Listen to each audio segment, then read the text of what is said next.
Welcome to Yahoo Finance's Morning Brief. It's Tuesday, March 3rd. I'm Julie Hyman. We're trying something a little bit different here today. Miles Udland of Yahoo Finance is also with me, taking a quick sip of coffee. That's how different it is. We don't even care. I knew I was about to come on, and I said, I'm just going to go for it. I need a branded cup now. You know, I have a no eating on camera general policy, which maybe we'll talk about another time. I actually don't think we have time for it today, but... but everyone knows what we are not talking about, of course. Yes, exactly. Yeah. A certain CEO who ate on camera recently. But we got to talk about what's going on today in the markets, I think, and what the sort of Iran rolling reaction, because that's kind of what it feels like. Yes. Because we had the negative reaction yesterday morning in futures. Stocks recovered by the end of the day, but the rest of the world is now also having a second wave reaction. Korea was closed yesterday for a holiday. Today, that market, which has done really well this year, is slumping. And we talked a lot yesterday about what's going to determine the market impact of this conflict is the duration of it. But we didn't really get into why that matters. And I know that's something that you've been thinking about, we've been talking a little bit about, because it's about how long is oil going to remain at certain levels, and then what kind of effect does that have in turn?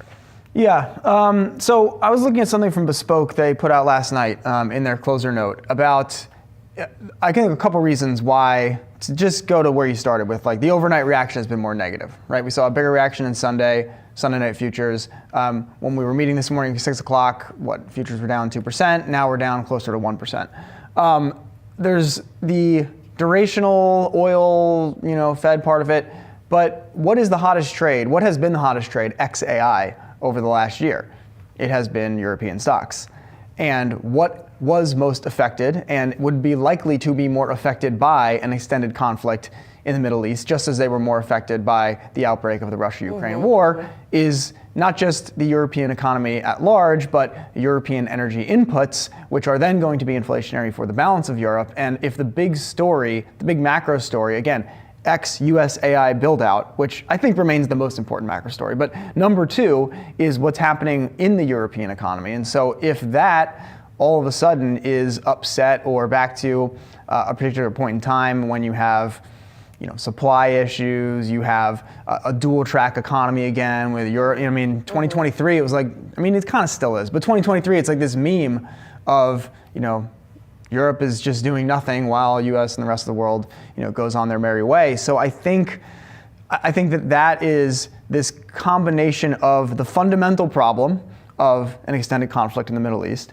but also the style problem of being overweight Europe, being more excited about international equities instead of US equities, being more excited about international fixed income instead of US fixed income. All of those problems come out, and that's really where I think all of these outbreaks, like to me, there's the details of, the conflict itself, but what are the cracks within the financials? Not cracks, but like, what are the preferences? The vulnerabilities. What are the preferences that have been expressed that maybe were not, like, we didn't realize how forcefully people were on one side of the aisle versus the other, one side of the dial, let's say, within a portfolio, and now you have this major problem where, this is bad for Europe specifically, and you weren't really thinking about that as a portfolio manager. You were mostly just being like, it's time to diversify into international equities, and now you got this problem. Well, and it's like this reminder, and just for people who are watching, like the LNG issue, it's the nat gas issue. Yeah, up 44% yesterday. That is the most acute issue for Europe, because this, specifically, they get their natural gas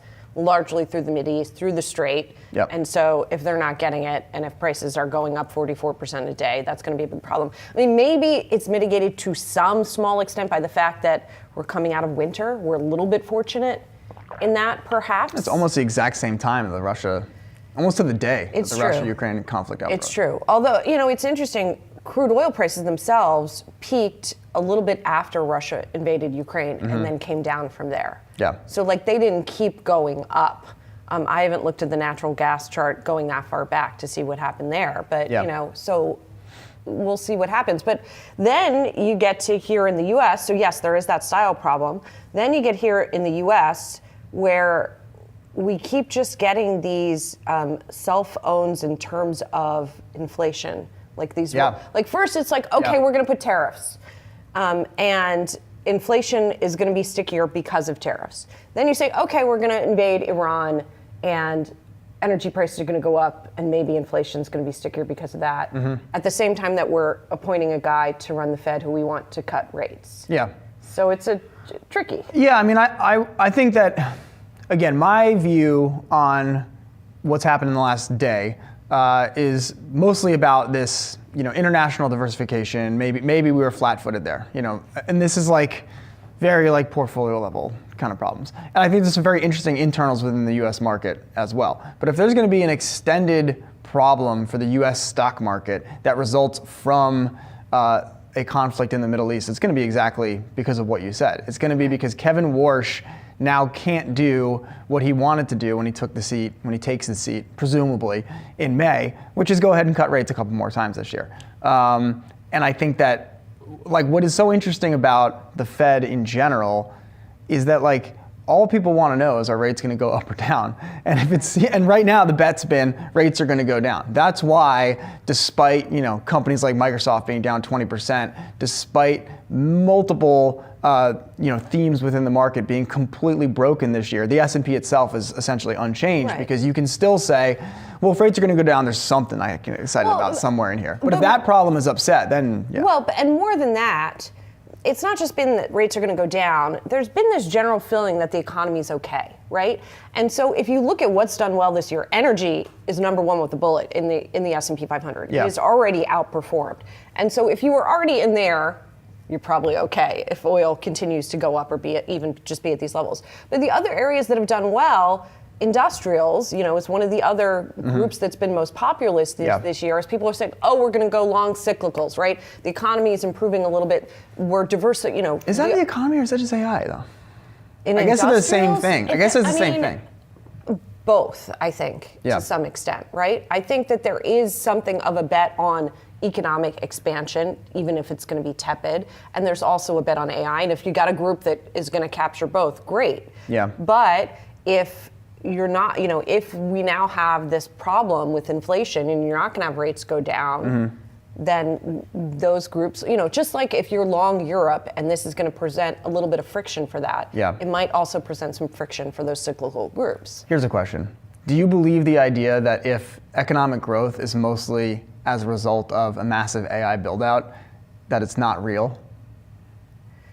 That it's not it's real. Like this. It depends. What does real mean? Well, I mean, it's like, okay, isn't the real economy basically, so the economy is essentially 70-30, like consumer spending and everything else that happens, inclusive of government spending as well. So if most of the growth from GDP is coming from all these data center build outs, which have their own problems, which maybe we could talk about, then is whatever realized, real GDP number that gets printed a quote unquote pull forward or some kind of like fake or artificial or not truly reflective of the underlying economy? And I ask because like this setup was, oh, the cyclicals is a bet that the economy is okay. And it's like, I'm not totally sure that it is. On that basis, I think it's just a bet that the AI build out's going to keep happening. Going to keep going. Yeah. I don't know the answer to that question.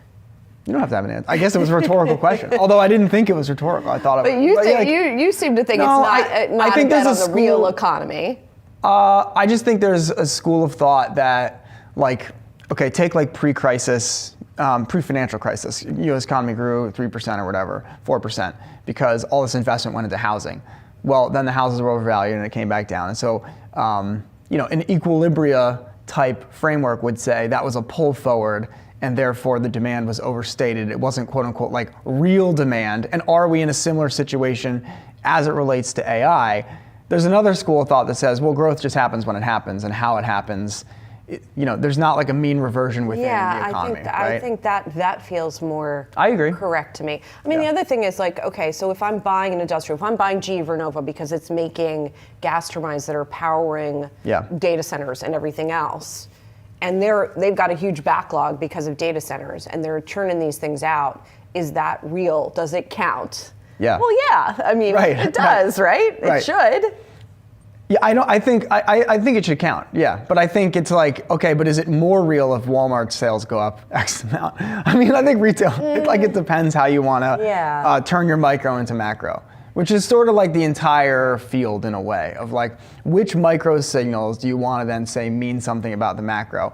And if you look at company stuff, like I'm always complaining of, I'm tired of talking about company X as a signal for anything meaningful because company X is poorly run and company X can't merchandise the store and company X has management turnover and they've been laying off people. And maybe company X is Target, which went out this morning with whatever. But it's like, it's not a meaningful company.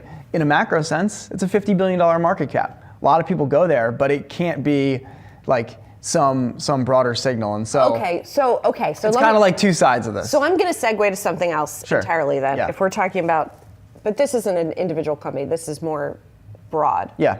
Which is private credit. Yeah. Because there's a story this morning that Blackstone got hit with big outflows in redemptions in its big private credit fund. $1.7 billion. BCRED is what this thing is called. And obviously this adds to what's been going on at Blue Owl with them trying to manage when people redeem from these funds. But, and there's all this debate about private credit. Is it a problem? Is it a bubble? I'm of the opinion it's not a problem for the larger economy. We're not looking at a financial crisis type exposure, I don't think, within private credit. Is it more just a signal of two things? One, that there are cracks in the economy, our relate cycle, some of these loans are going to go bad. It's also psychological, obviously, as well.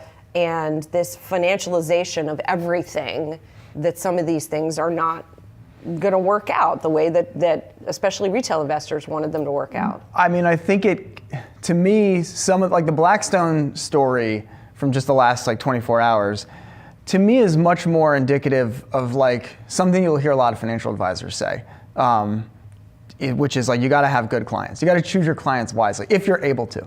And I don't think that Blackstone does a bad job. Obviously they do a great job picking their clients, but if you market a fund to a wider audience that might be more susceptible to the whims of a fear realized or not, and may at some point express a slightly greater preference than had been modeled or had been put in the put in the prospectus docs about when you could get your money out, all of a sudden you have these short-term problems, which may be larger-term problems. They may, you could take the company management at face value and say, okay, we had a higher redemption here, we expect lower in the future. That's how we looked at it. If you look at what happened last week with the Apollo and it was a BlackRock fund that went and cut their dividend from these publicly traded private credit vehicles.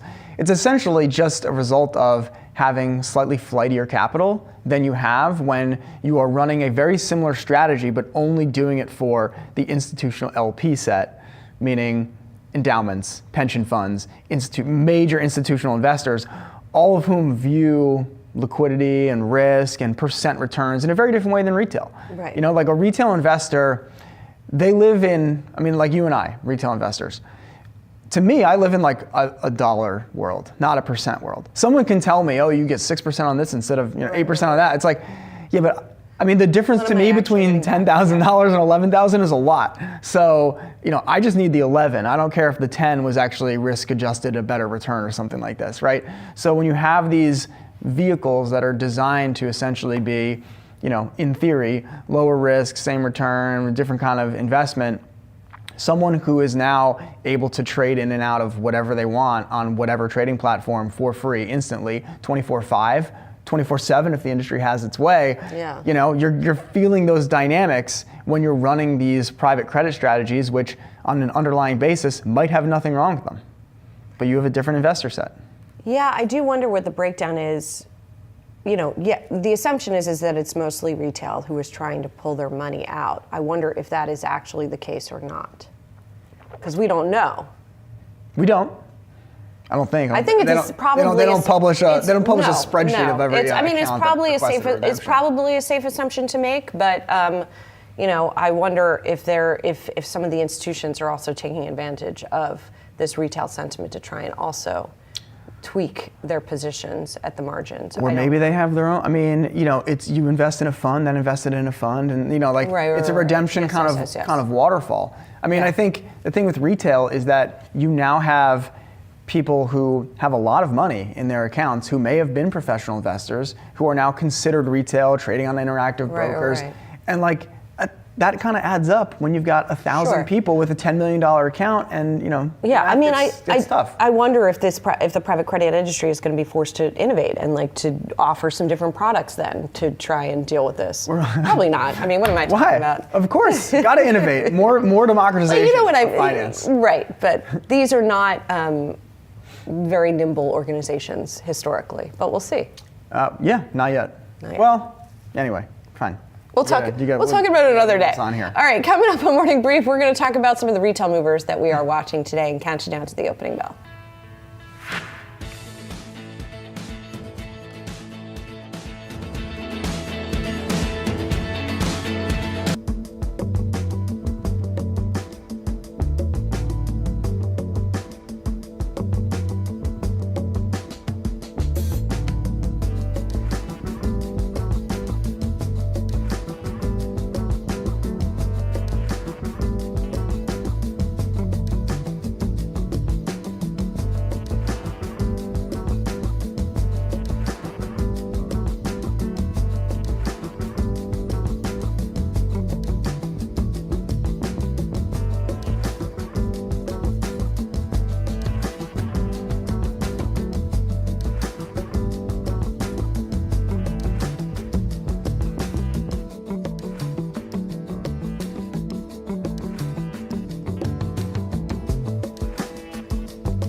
Morning. Let us start with Target. I don't know if can we still call it Target? Does it still deserve the name?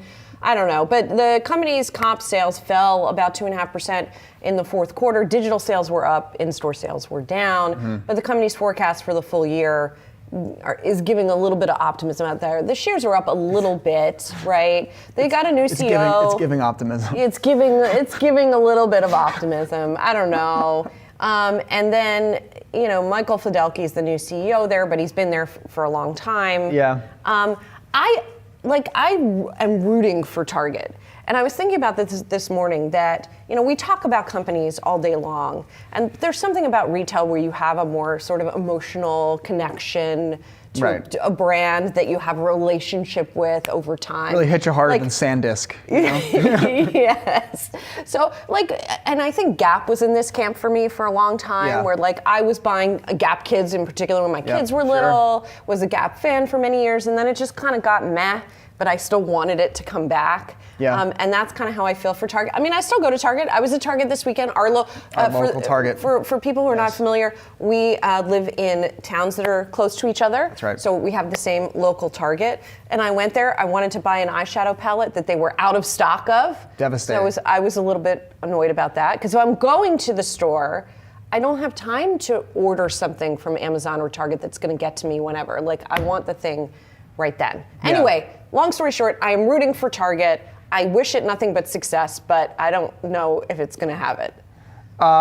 Yeah, I feel like I've been talking about Target for 7 years now, and it's been the same story of company's not as well run as its competitors. It's yep. I mean, I go in there to get kids clothes. It's hilarious. You go to daycare pickup, all the kids are wearing the same 4 clothes that they sell. All the same Cat and Jack clothes from Target. But that stuff is, still good. Because there's no Bye Bye Baby anymore. So right before Arthur was born, Bye Bye Baby still existed. It went there all the time, and then it closed. And what about Gap Kids? Are you not a Gap Kid? You don't go to the...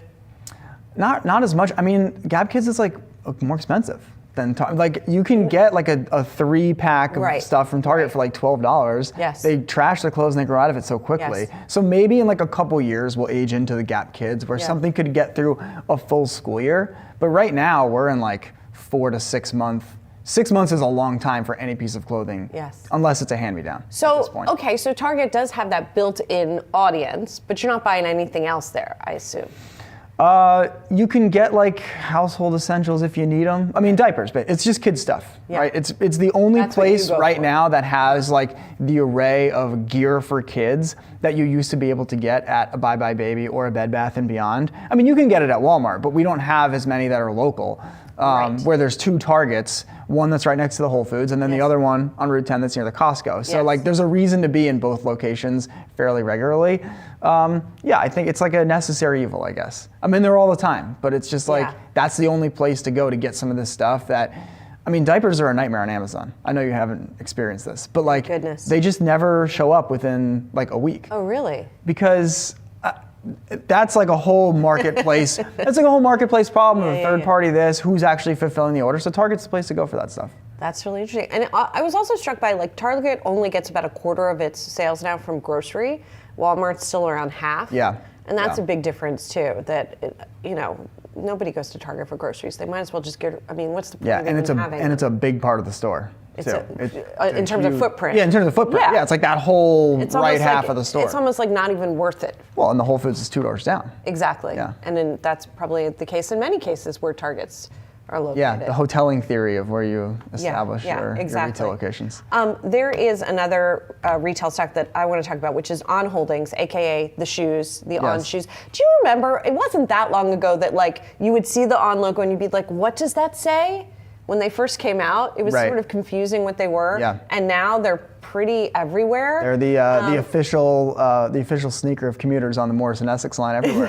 That is true, I think they actually. are. We should both take pictures of the shoes. It's Ons and Hokas, but I think there's more commuters wearing Ons. I think that's right.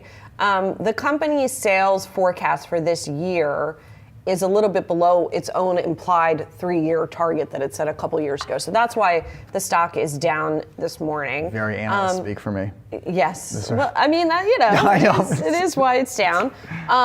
Do you own any any Ons? You own Hokas? Yes. I have pairs of both. You have pairs of both? I have to. Do you wear your Ons?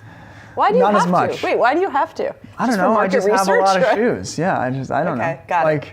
I feel like this is the thing. Men now have 12, 15 pairs of shoes.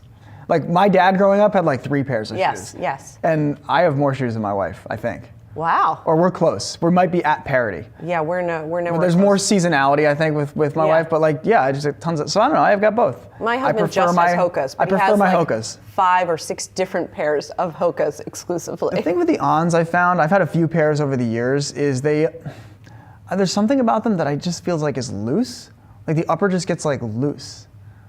And so it's not quite as, I don't know how else to say it. It's just, they break in weird, in my experience, for me. In my experience, so I bought them when they first came out, and I felt I was running outside at the time. I'm not really running now, but rocks would get stuck in that bubbly stuff in the bottom, which was a pain. But also I felt like, you're on a plastic blower, and you feel that, even if it has the bubbles in it or whatever. Yeah. It's just, I don't know. Maybe I've tried again. We should do a standing running shoe segment. I think I'd love to talk about running shoes more. Okay. My first job.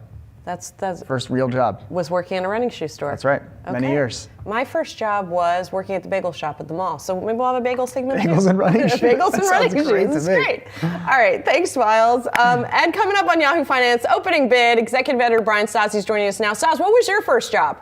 I was a golf caddy, Julie. And even on really bad days for markets, those golfers still showed up. The bottom has dropped out of futures here, Julie. I mean, this is looking like a really brutal, ugly session. We were down about almost over 500 points in the Dow when I came in this morning, but now it's really getting ugly out there. So we're coming out blasting here, really at the top, talking all things markets, looking like an ugly start. You're not going to talk about running shoes? We're not going to talk about running shoes. Looking like a bad session, Julie. Okay, fair enough. Looking forward to that, Stas. Thank you. That does it for Morning Brief. You got opening bid next.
It's Tuesday morning for markets. I'm Yahoo Finance executive editor Brian Stassi, coming to you live from our New York City headquarters. If you were just waking up on the West Coast or have been studying markets all night long, Here's what I could share. It stands to be another brutal day for the markets as investors reassess risk in the wake of Operation Epic Fury. Oil prices have ripped again. Goldman Sachs is out calling a pickup in inflation because of the war aftershocks, and the safe haven trade is nowhere to be found. Not good. Really seeing futures taking a dive here ahead of the market open. Let's get right into this with the opening bid roundtable. Jeff Mackey is a veteran trader and retail expert, and he is here. Yahoo Finances and Inez Ferre and Brooke DePalma are on the desk as well. Good to see you all. Jeff, we're going to talk about target earnings. I'm going to get to them in a second, but take us through what you're seeing in markets at this moment. I mean, the bottom has just dropped out here in the early going. This is a crushing open, particularly in the context of yesterday, Brian. We saw the market open about this week yesterday, and the bulls kind of won, and they were feeling a little smug at the end, and everyone wished they would have bought the open, and they felt cocky about that. This is the nature of bear markets. Whatever the outside catalyst is, when you have what we call an exogenous variable out there, and war is a super big exogenous variable, meaning it's outside of anyone's control. It's not really gameable by anyone on the inside. What you see is just you kind of go to bed at night and wake up in the morning and see how the world has been destroyed while you slept. That's what we're seeing this morning, and I don't think we see a dip into this. It's a time to kind of be happy when you have cash, and I like to step back and do homework. This is not my first rodeo. I've seen sell-offs like this before, and this has a little bit to run. There's no heroes here. So Jeff, this is not, I had at least 5 people tell me yesterday, Brian, this could be a tactical buying opportunity. I don't know if I'm going to hear from them today. I mean, to be clear, this is not, in your view, a tactical buying opportunity. This is a backdrop where you should be raising cash? I raising cash with the market down 1,000 points on the Dow, it's raising cash into strength is a much better idea. Mm-hmm. You should probably have a little. This has not been a great quarter and not been a great period for the market. I generally step back as a guy who focuses mostly on consumer stuff. Spring for me is a time to go shopping rather than a time to be kind of really pressing on the gas. You're not going to win a year in the first quarter, but you can certainly blow your year for the rest of the year by getting too aggressive here. It's how much insight does anyone really have on how the Iranians are going to respond to us bombing them? I personally don't. And so I would rather, to your point earlier, crawl into something like a Target. I want to stay domestic. I want to stay with kind of American companies. I want to just chop away at them because you see good stocks getting taken down, stocks that have nothing to do with sort of super high growth assumptions, incredible economic assumptions. Those stocks start getting taken down with the rest of the market as the correlation approaches 1. When you get these big, scary sell-offs, everything sells off. And that's where I want to be buying. And so, tactically, a little bit of cash, hide under your desk and just do some homework. Inez, let me get over to you because this is a market, I think, standing here today where we're seeing stocks under pressure a great deal. This is a market trying to figure out the worst case scenario for oil prices. Yes, that's right. And strategists have been pointing out that right now, this is a sort of a logistic shock. It's not so much a supply shock. For now, we are seeing, of course, the Strait of Hormuz that has been at a standstill. You've got Iran that's saying that they will not allow vessels to go through. You have insurers that have been canceling policies. And you have had clustered incidents that have been alarming to the oil market and clustered incidents around the Strait of Hormuz. JP Morgan put out a map about those incidents that have to do with infrastructure hubs, with tankers. And so this is alarming to the oil market. Now, Marco Rubio last night had said that the U.S. has a plan to calm the oil markets. The question is, what is that plan and what can actually calm these markets for now? And I was just talking to a professor at the University of Houston who was basically saying, well, the U.S. does not have plans to target any infrastructure and energy infrastructure. You also have the SPR that they could release, and they could eliminate the tariffs on aluminum and steel, and that would bring down the cost of drilling. They could also stop the crackdown with immigration, but that goes against the MAGA base. So it's limited to what, in his view, the U.S. could do right now. There are some levers that they can pull, but certainly this is alarming the markets as you see oil prices spiking higher today. And Inez, we don't have the sense that this is the near-term top for oil prices. Why can't we be at $110 a barrel, 120? I just got to know from Torsten Slok over at Apollo, laying out what it might mean for $50 a barrel increases in oil prices.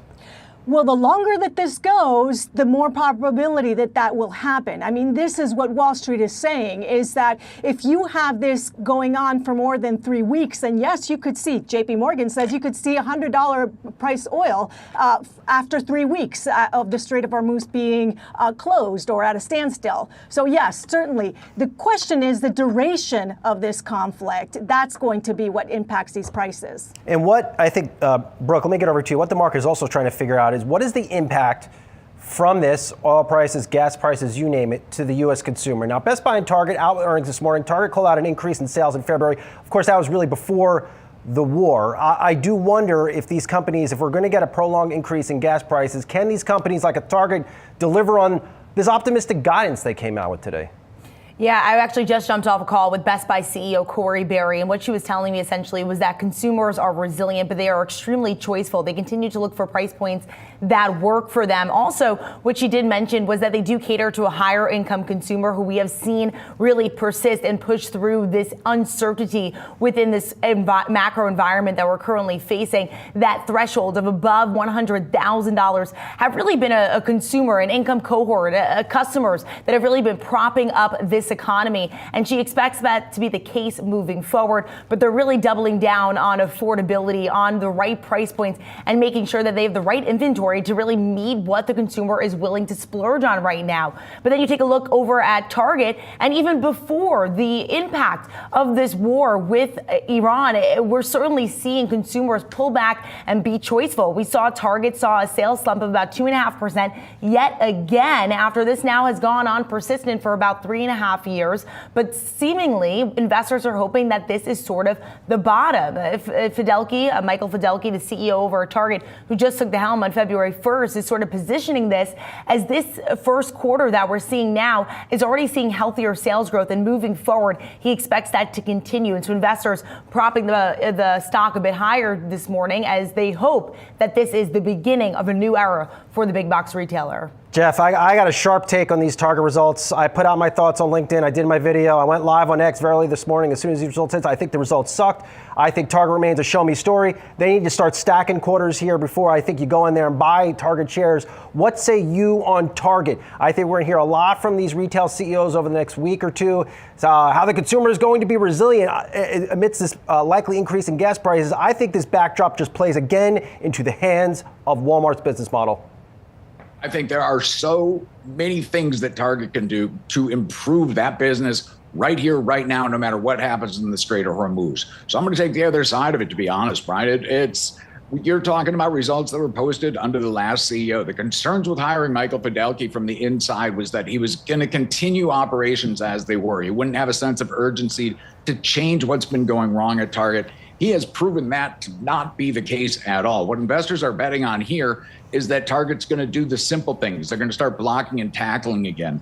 And honestly, from where this store is, from the level of disappointment they have, the level of skepticism that you're quite appropriately pointing out, Target's missed quarter after quarter, disappointment after disappointment.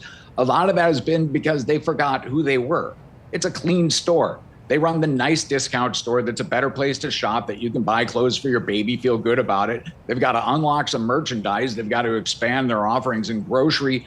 I love the bar being that low, because that just means they've got to do retail 101.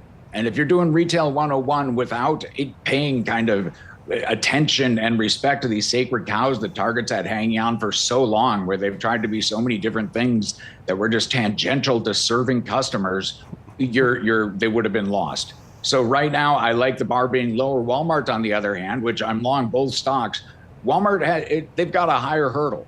They've got to prove that they can grow online sales, ad revenue. They've got to prove that they're going to be able to lever themselves in all kinds of different ways. Target just has to be a good company again, just good merchants. I think what people are betting on, Target has an investors day today.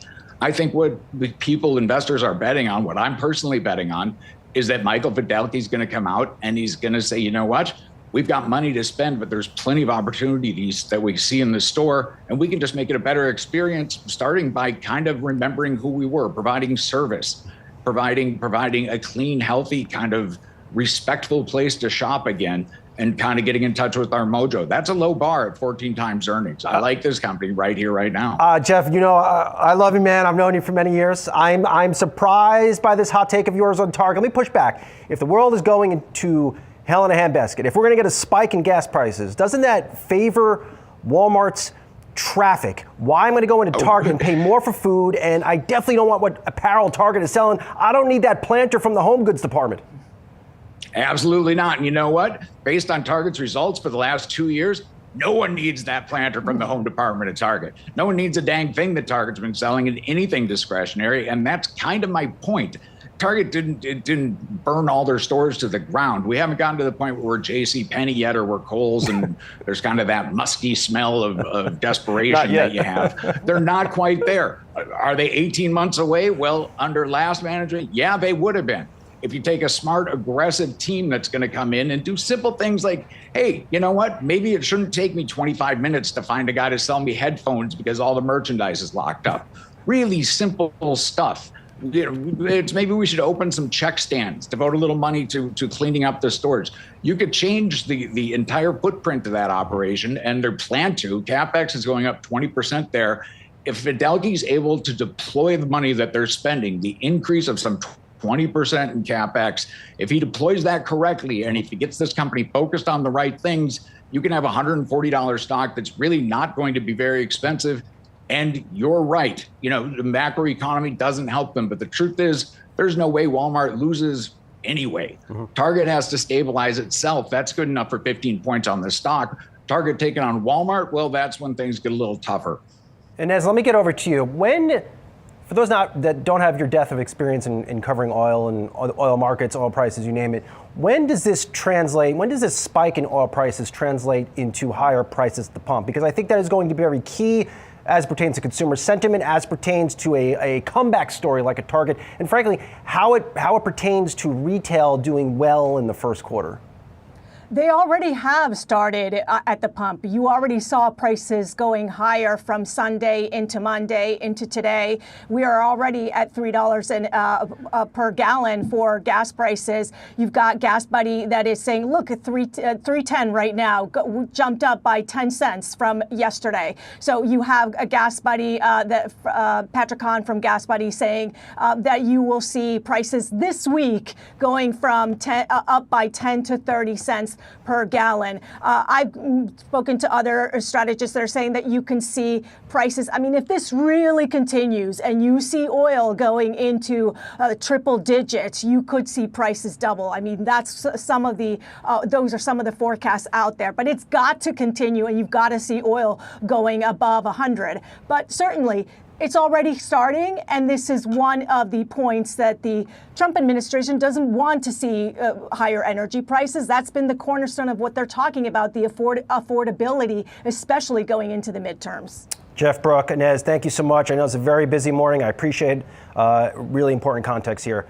Straight ahead, some important context on Operation Epic Fury from one person who is no stranger to navigating big policy challenges. And I just want to mention before I go to break, what you're seeing in markets here right now. You're seeing the Dow down close to about 1,000 points out of the block here. The S&P 500, NASDAQ under severe selling pressure as we get that spike in oil prices, uncertainty as it pertains to the war on Iran.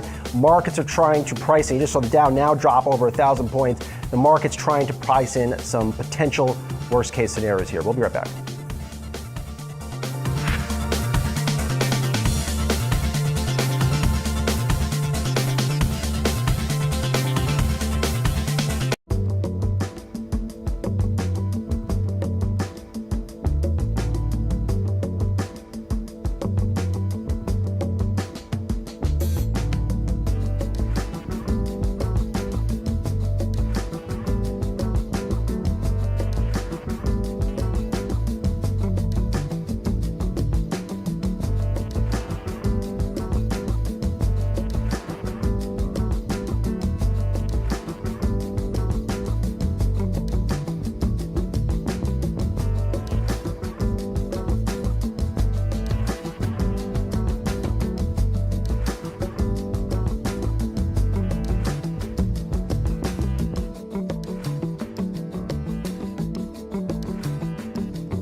All right, welcome back to Yahoo Finance. Just want to do a quick level set of what we're seeing in markets here. Big down day. Futures really started to just fall off a cliff earlier on this morning. We've seen that selling pressure continue here into the early goings of the session. Dow down almost 1,100 points. The S&P 500, NASDAQ also taking on the chin. Investors starting to get even more worried about the outlook for inflation with oil prices rising, gas prices starting to rise, like we just heard from our very own Inez Ferre in the prior block. So investors are starting to price in or looking to price in some worst case scenarios as it pertains to the U.S. war on Iran. You're seeing all three major indices down a lot here in the early going.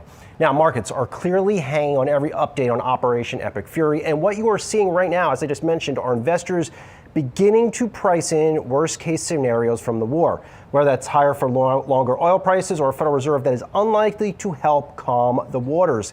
This is an important moment for investor context. Richard Haas has advised presidents, shaped foreign policy at the highest levels, and spent nearly 2 decades leading one of America's most influential think tanks, the Council on Foreign Relations, a former senior official at the U.S. State Department and a veteran of the George W. Bush administration.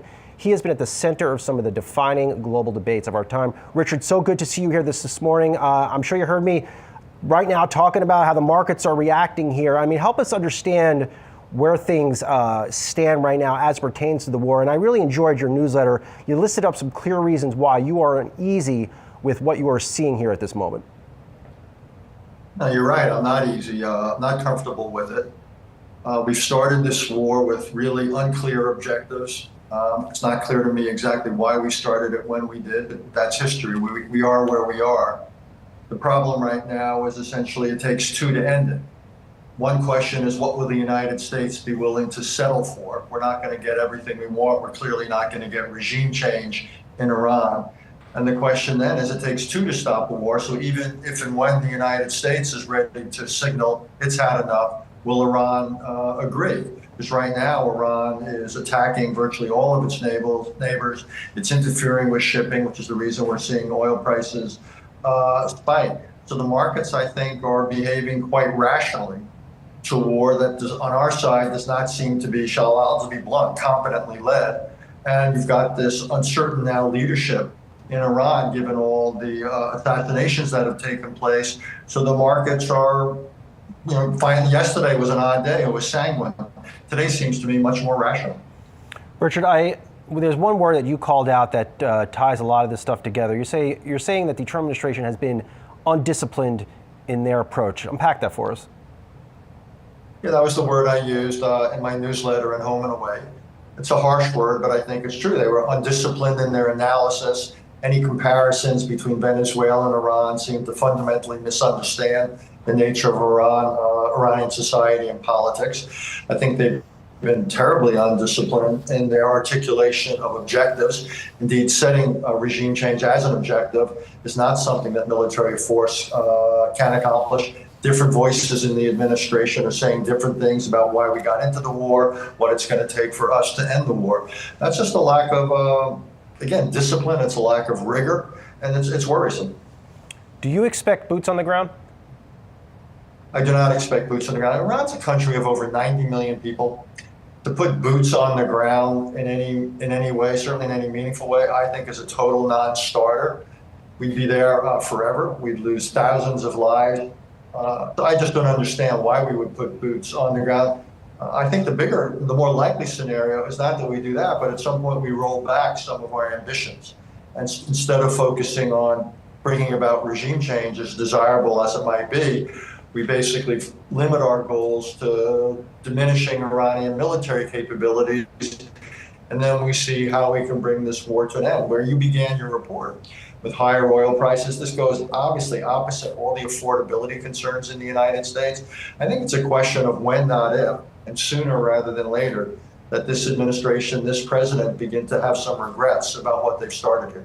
The markets, Richard, seem to also be taking their cue from what President Trump said as it pertains to doing whatever it takes. Now, it was just a couple days ago at the start, he said this could be over in 4 to 5 weeks. I mean, what is doing whatever it takes exactly mean? What would that mean? Well, again, if you link it to what we said, if that means regime change, we're not talking 4 or 5 weeks, we're talking 4 or 5 years. So I don't take that seriously.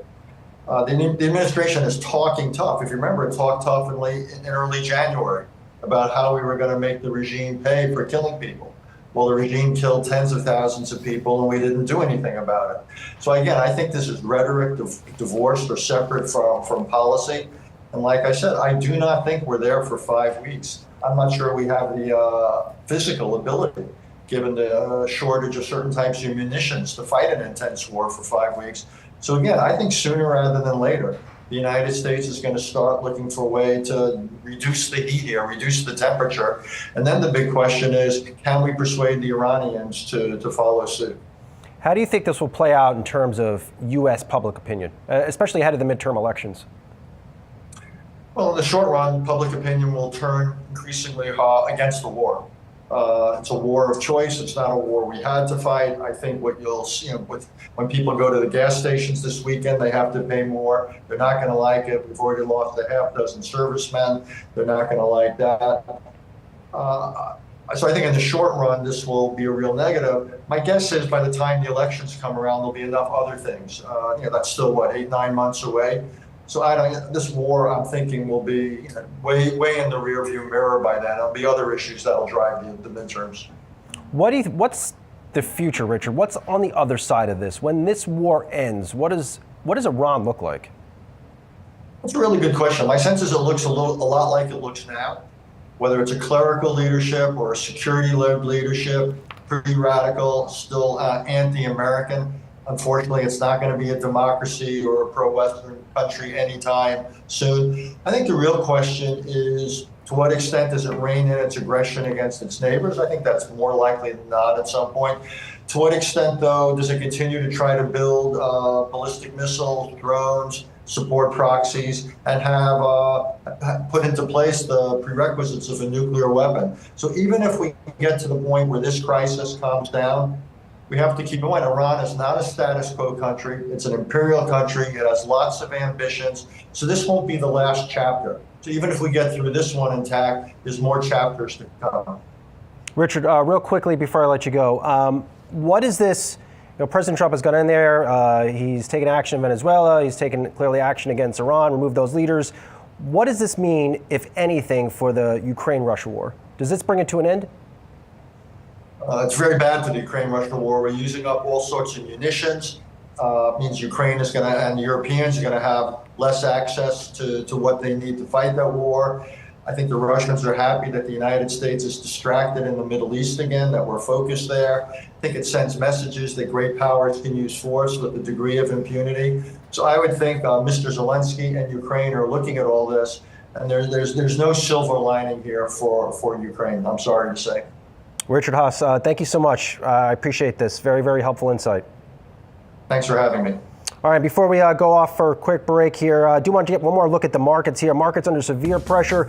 Dow down more than 1,000 points. The S&P 500 and NASDAQ also in the red. Really seeing selling across the board. A lot of selling. I encourage you to head to the Yahoo Finance trending ticker page. You can see what's hot, what's not. A lot of sea of red in today's session. Julie Hyman has you on the other side of the break.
to Market Catalyst. I'm Julie Hyman. We're 30 minutes into the trading day. Let's get to the 3 market catalysts we're watching this hour. We're going to give you the outlook for defense stocks as the war in Iran enters its 4th day. We'll hone in on retailers as Target issues updates on its turnaround plan, and we'll bring you our special, the new gold standard, to discuss how you can invest in precious metals amid ongoing geopolitical uncertainty. But I do want to get straight to the markets here because we have seen this sell-off intensify here, and it's been a strange couple of days. Right now we've got the Dow down 1,000 points, about 2%. The S&P 500 is down nearly 2%, and the Nasdaq is down 2%. But to go back to the S&P 500 for a moment and look at the 2-day chart here, remember yesterday, of course, we saw some selling in the futures. Then we saw stocks entering the session lower, but then we saw them recover by day's end. All 3 major averages yesterday finished the day little changed. What do we know today that we didn't know yesterday? Well, we know the conflict's not done already.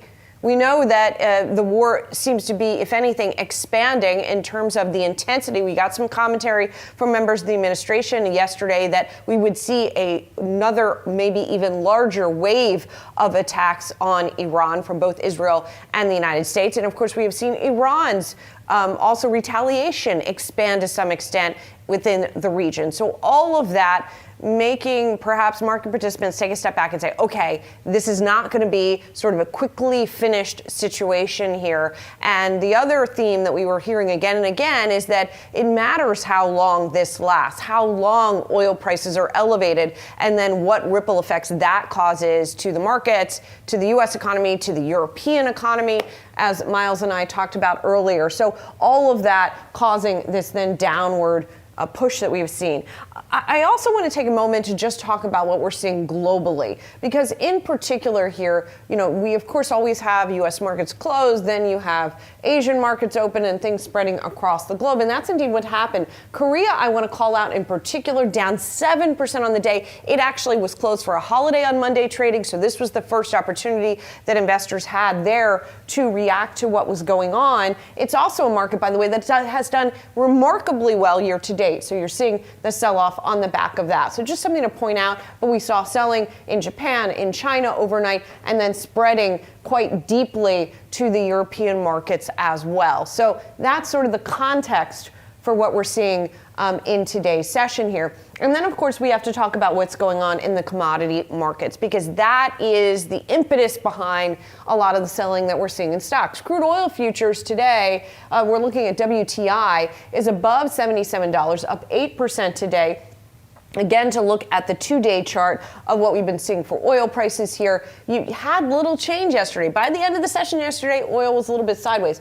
Brent futures more presumably affected directly by what's going on. WTI more U.S.-based, Brent more the international benchmark. And there, too, you see that 8% or so gain over the past couple of days, pushing up towards $84 a barrel. Natural gas also in very acute focus here because so much of the natural gas supplies that moves through the Strait of Hormuz are bound for Europe. So that is something that is of acute concern there as well. Natural gas up 6% over the past couple of days. European traded natural gas specifically is up much more. Interestingly, the flight to safety trade that we were seeing has not been sustained. In other words, gold, which caught a bid yesterday, is now down over the past couple of days. Silver down over the past couple of days, and you see that throughout the metals. So that is a curious offshoot of what's been going on as well. Getting back to stocks for just a moment, here's the NASDAQ 100, right? So you see deep red across the board here on concerns about what's going on. But if we go to the sectors as well and where we see the selling, all of the groups are in the S&P are lower, so it's a broad-based sell-off. Materials down the most as we see a lot of the gold miners and silver miners among some of the things that are declining. Industrials down, utilities down, tech down, consumer discretionary. So really you see selling across the board when you look at these different stocks. So, investors are really struggling with what is going on here on this second day, and we'll see how this unfolds in the coming days. Really, investors in the past have pretty quickly shrunk off geopolitical conflict, but there are a lot of questions about how this one is going to turn out and what effect that the higher oil price is going to have. Let's talk more about the repercussions of this for one particular sector. On the first night of the attack on Iran, the U.S. deployed more than 100 Tomahawk missiles. Just last night, the president said the U.S. had, quote, a virtually unlimited supply of these weapons. So let's talk about what all of this means for the defense sector. For that, we're joined by Tony Bancroft, Gabelli Funds portfolio manager covering aerospace and defense. And by the way, Tony's also a lieutenant colonel for the United States Marine Corps Reserve and was in the Marines. So, Tony, it's always great to get your perspective, but especially at times like this. So how should investors and Americans be thinking about how well munitioned, how well supplied the U.S. military is, and how we should think about the timeline and duration of this conflict and how that's going to play out? Great to be back, Julie. We are well supplied, but it doesn't go on forever. Obviously, production is what it is. It takes time. We've talked about in the past, Department of War making agreements with some of the primes, Lockheed, Raytheon, increasing production rates, tripling, quadrupling for missile interceptor production. The missile mass and the drone/missile mass for the Epic Fury and the defense of sort of the Gulf states, Israel Gulf states, is it can get precarious if you look at it. How many speculated interceptors the U.S. in the Gulf states and Israel have versus the amount of ballistic missiles and drones. You've seen estimates up to 80,000 of these Shahed drones, and obviously thousands, very low thousands of Iranian intermediate range and short range ballistic missiles. The U.S. Navy, it looks like, appears that they're sort of staying outside of that missile engagement zone. The medium range ballistic missiles for anti-surface ship missiles are around 1,000 nautical miles. So it looks like they're protected from there, and they're able to have a longer stick, quote unquote, and able to, some of our destroyers and cruisers able to launch Tomahawk attacks and obviously airstrikes from the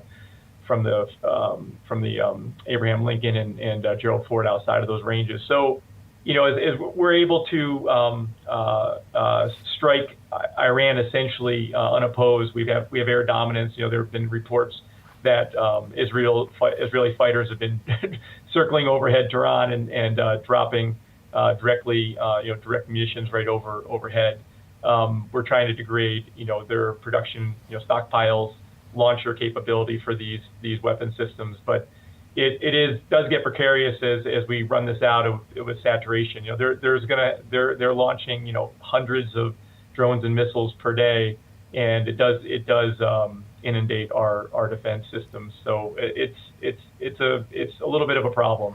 Well, Tony, okay, so the companies that make these munitions, do they have stuff in inventory, right? I mean, or do they have to sort of crank up the production facilities to pump more of this out? And at the same time, does the U.S. government have to sort of put in special orders, or do they just have sort of rolling replenishment? How does all of this work? Yeah.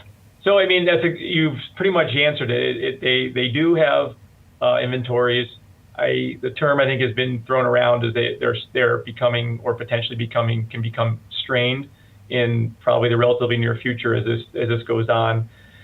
They have put in place production agreements to, as we said, triple, quadruple production rates of a lot of these defense systems. So I think going forward, there's going to be a lot of capex spend on these primes like Lockheed, Raytheon, their suppliers, to increase this capacity. But it's going to be it's probably going to be tricky here for these Gulf states and in Israel. They have good defenses. These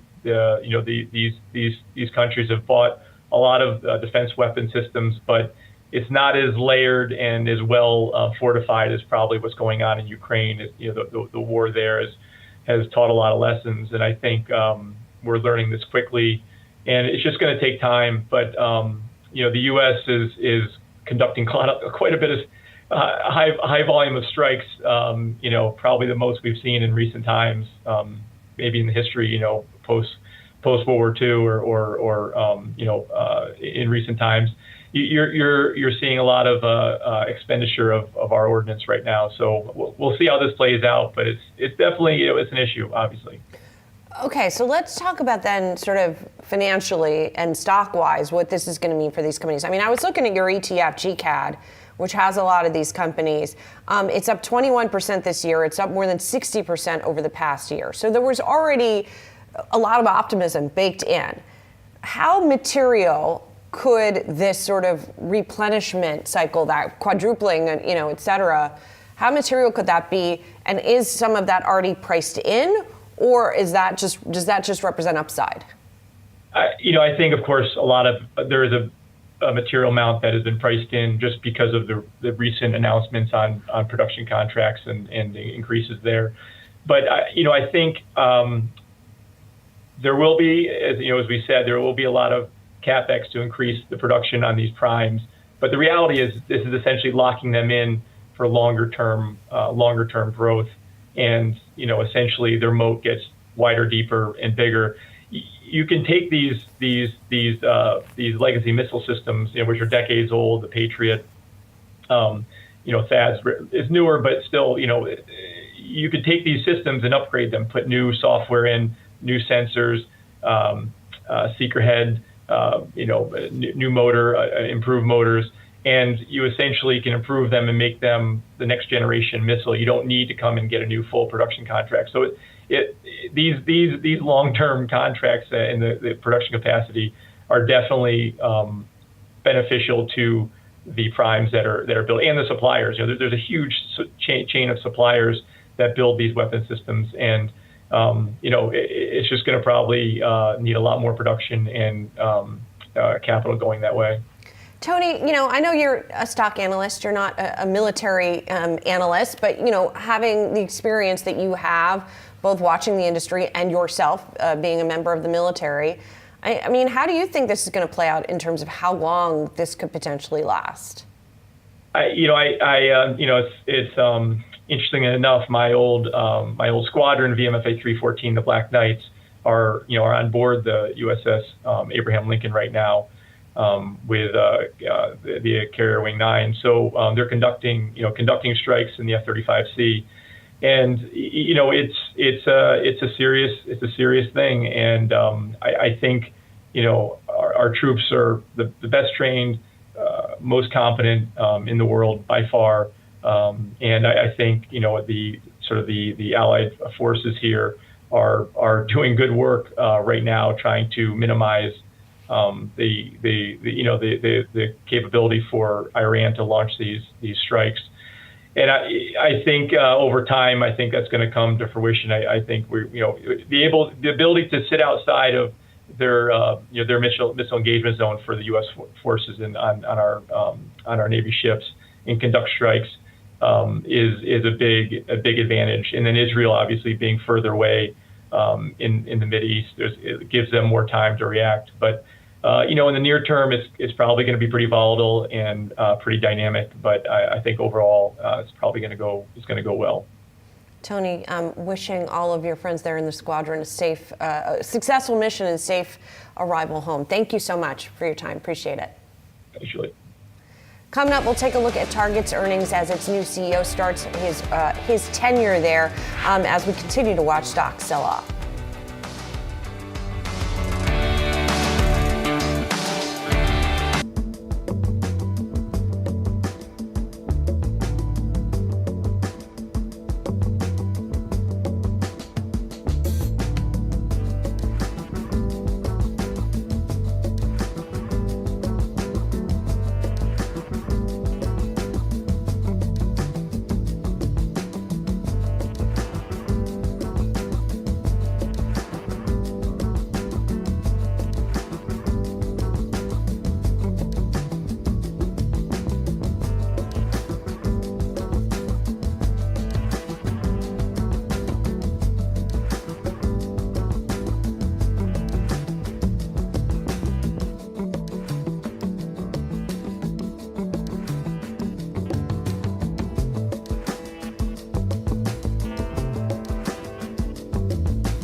We continue to see a sell-off unfold in the major averages, all of them down more than 2% at this point. Some of the worst performers today are some of the best performers of the year. Freeport McMoran, copper and gold, for example, worst performer in the S&P 500. Today, it is up more than 20% year to date. And let's get now to some of our other trending tickers. We are watching Blackstone, Pinterest, and MongoDB. First up, I want to talk about Blackstone here. That stock is trading at its lowest since about 2023. This, as we see some expanded concerns about what's going on in the private credit markets. The stock down 8%. The company is saying investors can redeem about 7.9% of shares from BCRED. That is its flagship private credit fund. The company is doing a tender offer and also putting in some of its own and employee money into that fund in order to let people exit. But this just adds to the sort of tension of more retail investor involvement in the private credit market, which does not tend to be as liquid, perhaps, as other investments they're used to. Let's also look at Pinterest here. Now, Elliott Management, which already owns almost 5% of Pinterest, is now investing another $1 billion in order to help Pinterest buy back shares, doing it through a sort of convertible offering here. Elliott putting in this money as Pinterest authorizes a new $3.5 billion buyback program that was authorized by the board today. It's also going to buy back another $500 million or so of shares with cash on hand. Those shares up 5.5% today. They're down almost 50% over the past year. And then there's MongoDB. This is a software company that is sort of a document database that helps developers build applications. Those shares are taking a hit here after the company's fourth quarter was mixed, as some analysts said. The first quarter earnings per share forecast was also below estimates. The stock is down about 26%, more than 20%, let's call it, from January 7th when it hit a near-term peak, but the shares are up over the past year. One of the few software stocks that we've seen that's actually performed well over the past year or so. They're down 26% today.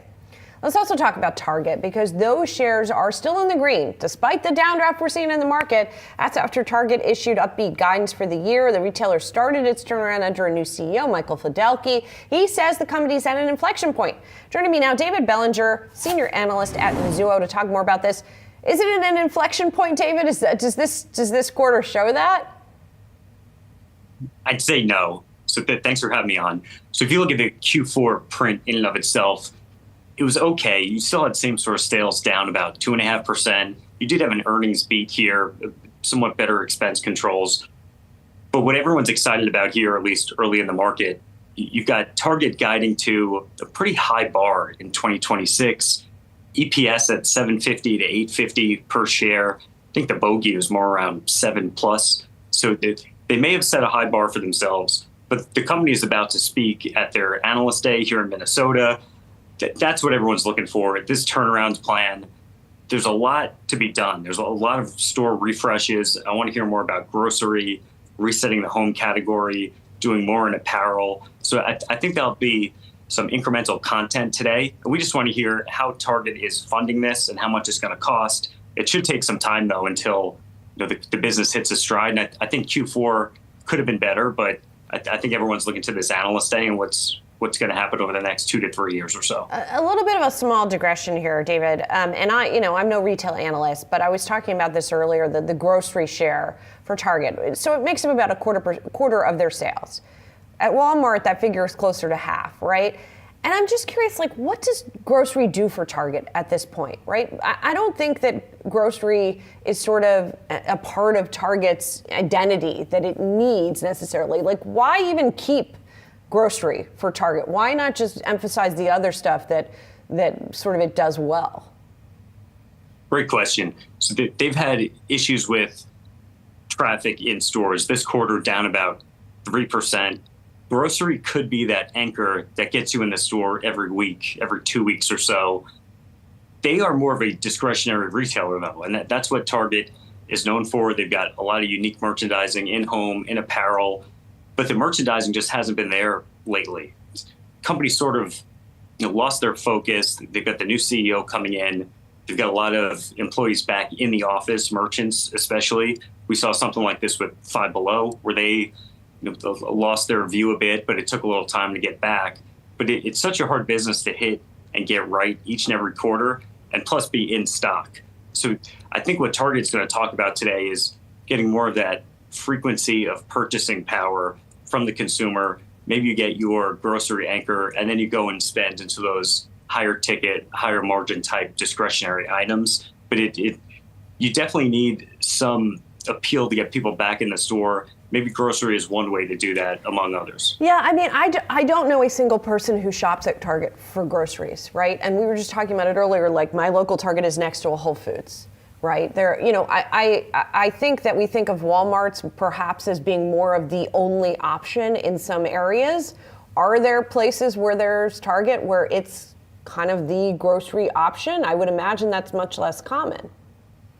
Yeah, there are. I mean, you go across the country, a lot of these stores have different shapes and sizes. I've been to some Targets that have an exceptional grocery section, almost on par with Walmart. What I would say is that I would love to see something a lot more aggressive. Maybe even Target has the potential to do some type of partnerships or shop in shops. Why couldn't they work with a Trader Joe's or an Aldi or somebody like that to get that brand appeal into the Target stores? Then that changes the conversation here. They did that a few years ago with Ulta. Ulta's now leaving Target. There are some issues with store operations and theft, but who's Target going to replace for the beauty category for Ulta? Maybe you see something like that in grocery too. Well, that's interesting.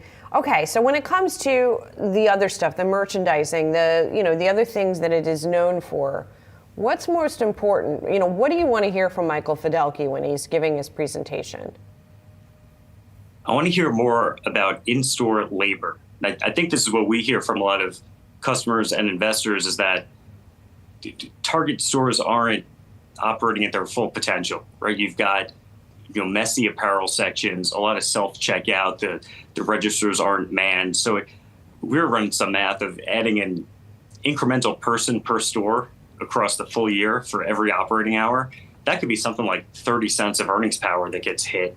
So we want to hear, hey, are we going to hit the labor hard and get the stores rightfully staffed? But then where's that coming from? How are you going to fund that? It seems like the dividend is very safe. The buyback has been less so recently.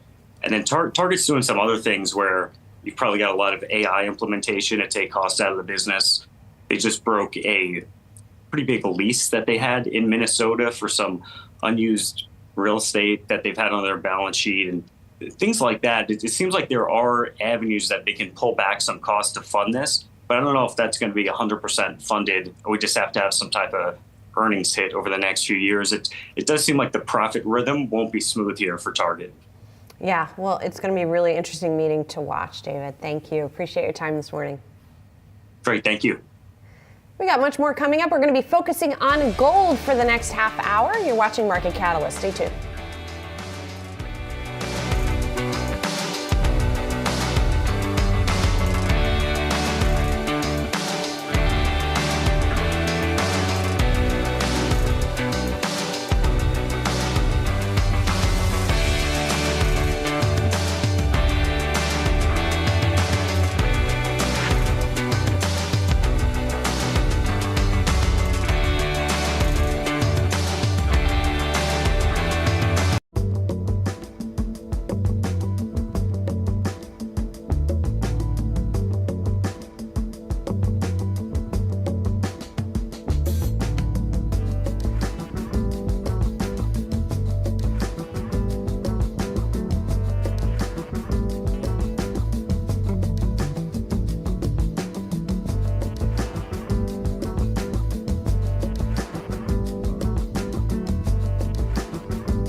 Welcome to our special, The New Gold Standard. Gold, of course, has long been a place where investors go when they're seeking safety.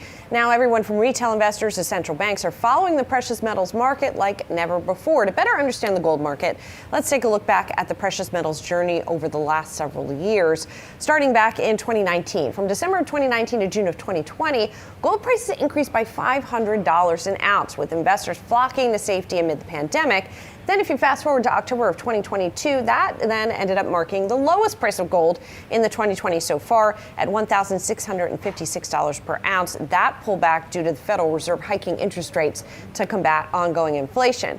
In October 2025, the price of gold climbed above $4,000 for the first time. And throughout all of 2025, gold saw its biggest annual gain since 1979. On January 26th of 2026, gold climbed above $5,000 per ounce for the first time.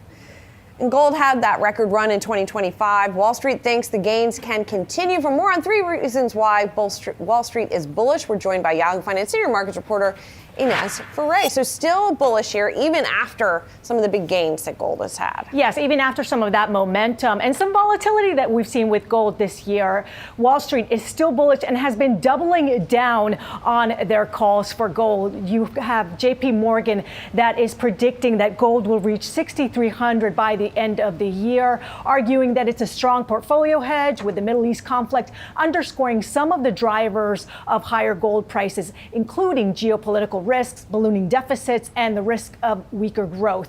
You also have Wells Fargo that's been bullish, bumping their price target this year to a range of 6,100 to 6,300. And Goldman Sachs has said that it's a conviction buyer, placing their forecast to 5,400 with an upside risk from private sector diversification. So why all this optimism? It's a triple threat of demand. First, you've got central banks. Strategists are pointing to a structural shift as foreign central banks accumulate the precious metal. Central banks are less price sensitive than investors, and they're also sticky buyers. JP Morgan expects central banks to scoop up another 800 tons of gold in 2026 alone. Second, the anti-fiat trade. With policy uncertainty, geopolitical risks, and tariffs in the headlines, investors are treating gold as a hedge against a debasement of fiat currencies. And third, the Fed. Markets are still pricing in rate cuts later this year, which is expected to put pressure on the dollar, and a lower dollar lowers the opportunity cost of holding non-yielding assets like gold. But what strategists are saying that it will not be all in a straight line, Julie. We have seen quite a bit of volatility with gold this year, but still, as far as the gold trade is concerned, Wall Street says that that is still intact. Interesting. Thanks so much, Ines. Appreciate it. Well, the first step when looking to invest in gold is choosing a form of gold to hold. Options include physical gold, gold mining stocks, gold ETFs, gold futures contracts. Physical gold, we're talking about things like bars, coins, jewelry, other tangible assets. Investing in gold mining stocks means purchasing shares of companies that explore, develop, and operate mines. Gold ETFs, they're funds that invest in gold mining stocks or in some cases in physical gold. Gold futures are standardized contracts to purchase gold on a future date at a specific price. Joining me now for more on investing in gold and the pros and cons of each of these ways, Joseph Cavatoni joining me now, World Gold Council Senior Market Strategist for the Americas. Joe, thanks for being here. So let's go with physical gold first, right? This is what I think most people are most familiar with, right? Because most people have some form of physical gold at home, whether it's jewelry or coins or what have you. What are sort of the benefits and disadvantages of holding physical gold? Sure. Look, Julie, thanks for having me on. And I think the topic of gold right now couldn't be better placed in terms of having it on your program. So owning physical gold is an important thing to understand. Globally, the gold market is an over-the-counter market, and this is where most of gold trading takes place.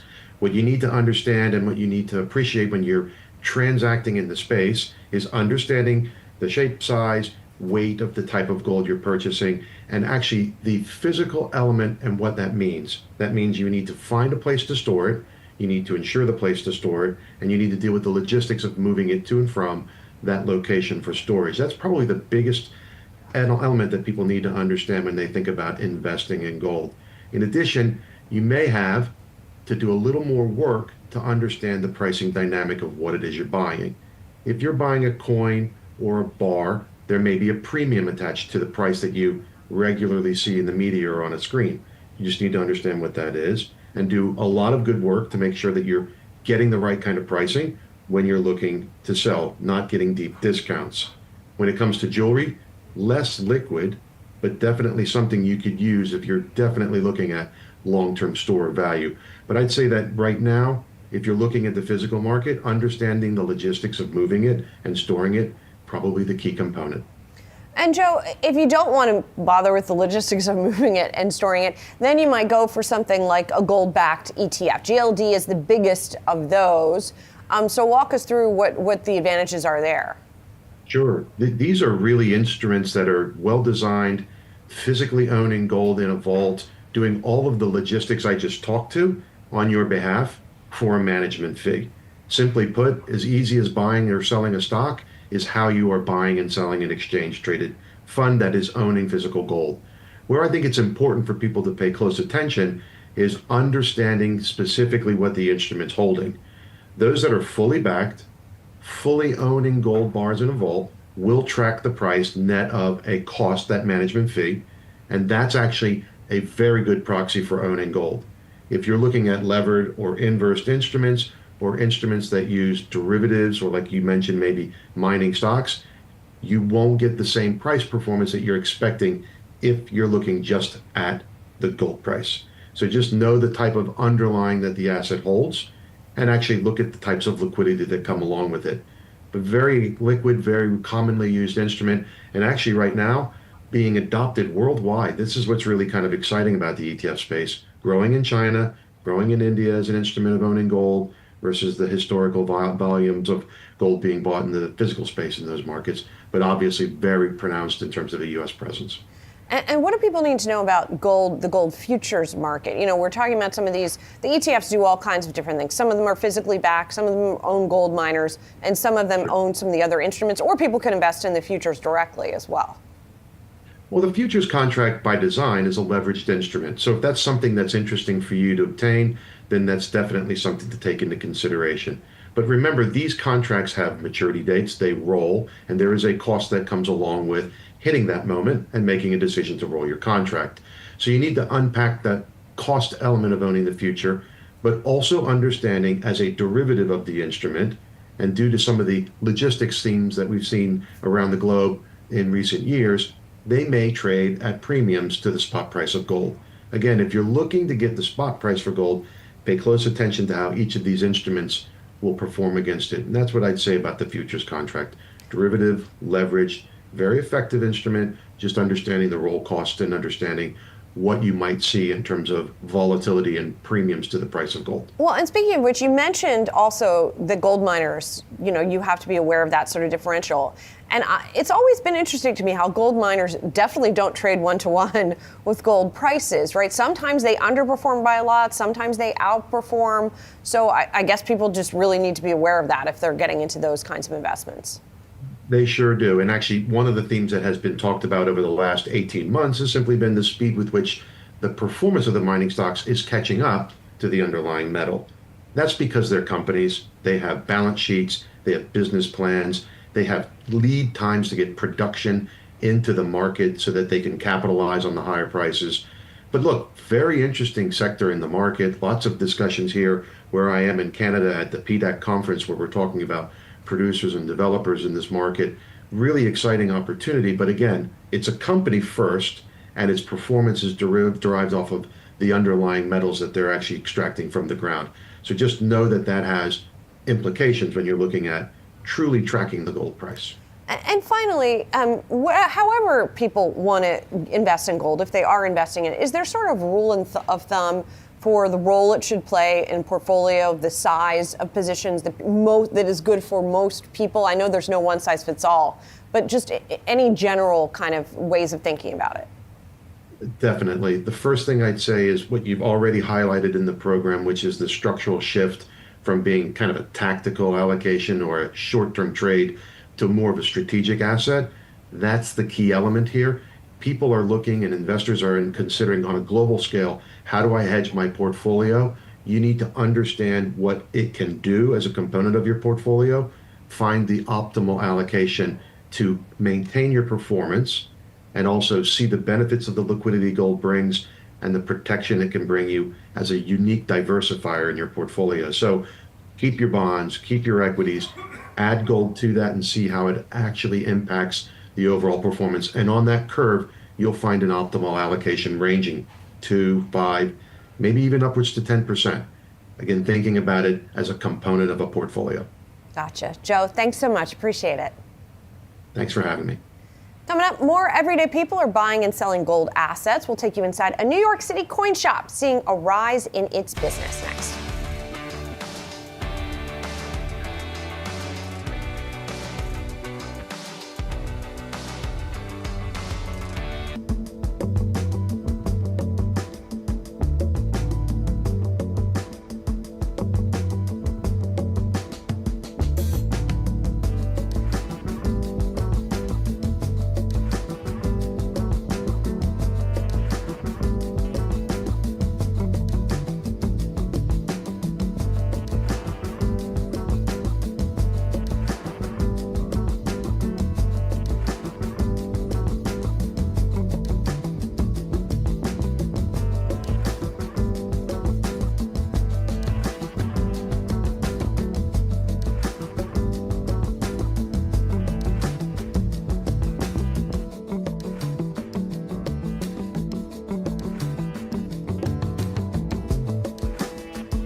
Everyday people are trying to get into the precious metals market, from buying gold bars at Costco to investing in gold mining ETFs.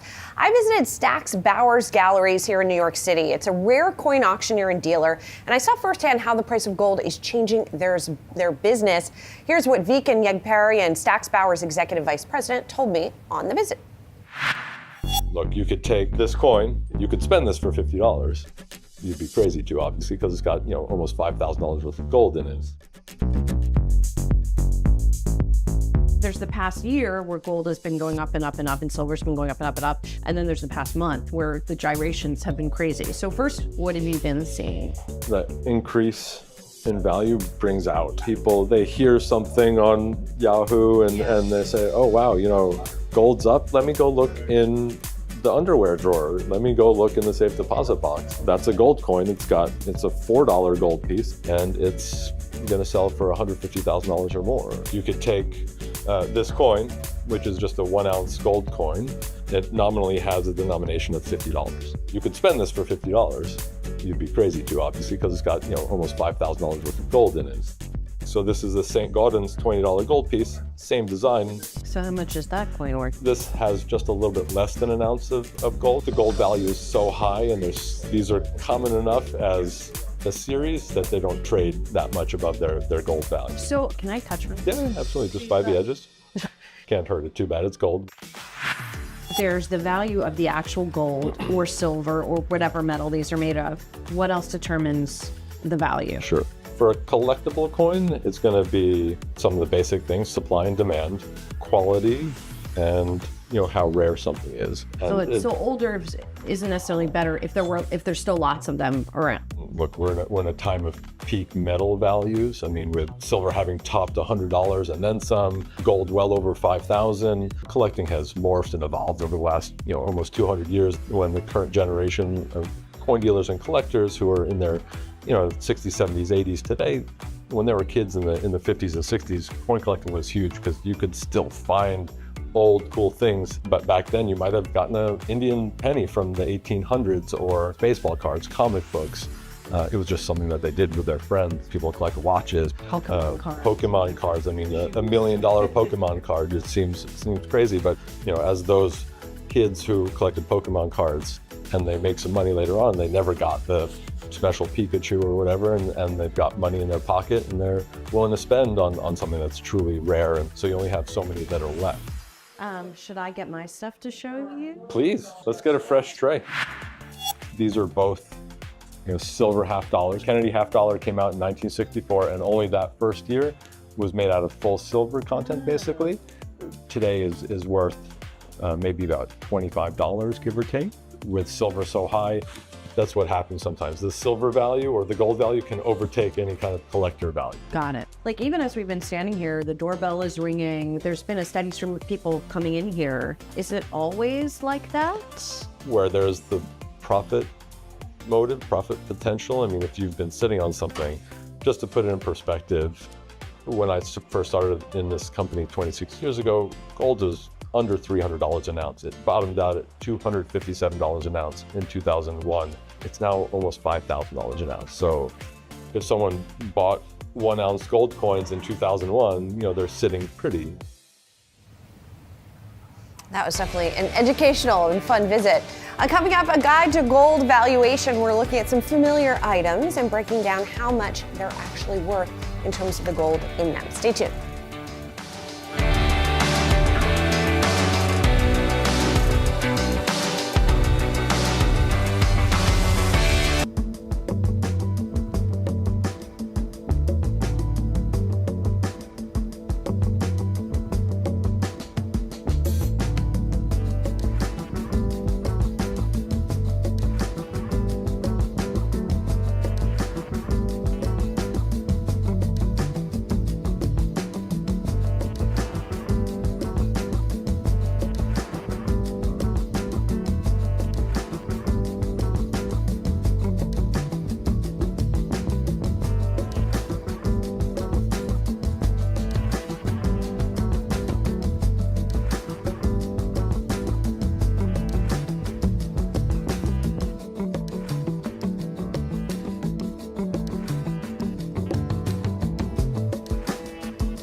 With the value of gold soaring, people are flocking to find out how much the items they have are worth. And there are some items in our everyday lives that actually do have gold in them. You could be sitting on a literal gold mine, or at least a gold thimble, depending on how much gold is in there. Senior reporter Brooke DePalma is here with me to take a closer look. So there's some stuff like that's obvious. Right. Gold jewelry, for example, very obvious. But then there's other stuff like technology that is much less obvious that actually has some gold in it. Yeah, let's start with something that majority of Americans likely have, and that is the iPhone. So when you think about the iPhone, you probably don't think to yourself that there actually is gold within the iPhone, but there actually is. And right now what we know is that it's actually used in order to sort of prevent corrosion within the iPhone itself, but it actually only contains a very small amount. It's about 0.034 grams that are located within the iPhone. And so when you put that into context, it doesn't really equate to that much money worth of gold. It's only about $5.50. But this is certainly used for circuit boards, connectors. So that's within the iPhone itself, making up a minimal part of what we all pay thousands of dollars for. Nobody's selling their iPhone for the gold part of the iPhone, obviously. Exactly. So when we've seen like the accessibility of gold items increase, sort of the iconic thing that we talk about is the Costco gold bar, right? That's a way for people to buy physical gold. And it was interesting just talking to Joe Cavatoni because he talked about that the pricing that you might see on your Yahoo Finance screen is not necessarily the price that you're going to pay for physical gold, but it is a popular way for people to try and get invested. Correct. And this actually launched back in October of 2023. We were chatting so much about it because when Costco came out and said this, that they were going to offer gold bars, it definitely got everyone's attention. But in addition to that, it also boosted their e-commerce sales. They only sell these gold bars online because think about it, imagine they sold it in stores, I feel like people would go absolutely nuts like they do for Pokemon cards. So they only sell it online, and that actually led to a double-digit increase or double-digit sales for gold, and that then boosted their e-commerce growth. But it's been interesting to watch over the past 3 years as this sort of evolved over time. And taking a look at the numbers, what we heard from Wells Fargo earlier was that this generates up to $200 million in sales each month. So people are definitely turning to Costco in order to get those gold bars. Now keep in mind, you have to be a Costco member to get this gold bar. But it also has been interesting how that sort of changed. When I first started covering this, it was about, you could order 5 total gold bars per a member. Now that has dropped to 1 transaction per a membership with max of 4 units bought per 24 hours. So you buy 1 at a time in order to get this gold bar. But also when you think about just the context of how this pricing has evolved, when I covered this in September of 2024, a gold bar on Costco's website costs about $2,679. That has almost doubled, or it's about to double. It's moving higher. And based upon what we saw on Monday's close, as you can see here, Costco's price was about $5,400, and that compares to the spot price that we do see on Yahoo Finance of about $5,300. And definitely a bit of a premium. And is this like a loss leader for that? I mean, that said, it's not like they're making a huge amount of money on these things. This is a very low profit for Costco. Right. It's like the very high-end hot dog you want version the Pokemon of cards. You want the people to bring in for Costco gold bars. You want people to turn online. You want people shopping around. So definitely boosting traffic. Yeah. And obviously getting on eyeballs as well. Yeah. All right. Our final item we're going to talk about is something that most people do not have. Right. But it's fun to know anyway. We're talking about the Oscar statuette. March 15th. So that's coming up soon. The Oscars. Yeah. So how much is there actually in this thing? Right. So take a look at this. Let's look at that composition. It's solid bronze and then plated in 24 karat gold. So despite it might look like it's complete gold, not actually entirely gold. And taking a look at more of the numbers, this does take about 3 months to put out 50 statues. So definitely leading up to this. Certainly we hope that it's done by this weekend, but definitely takes a few months for the Oscars to ultimately build out these statues. But when you think about the cost of then reselling this, interesting caveats there, because you actually need to offer to sell it back to the Academy first for $1 before you could put it out for auction. And we've seen some mega numbers, thousands of dollars, but the most expensive re-auction of an Oscar was actually when Michael Jackson bought Gone with the Wind Oscar, and now that Oscar is actually missing. Nobody knows where it went. But that also has nothing to do with the underlying price of the gold that it's plated with. It doesn't. It just goes to show that this is obviously a wanted item and it will sell for millions in re-auction. Okay. Interesting to know. Wow, it's missing. Maybe people out there can try and find that Oscar. Thanks, Brooke. Appreciate it. Well, that's it for our special, The New Gold Standard. I'm Julie Hyman. Thanks for watching. More Yahoo Finance is coming up.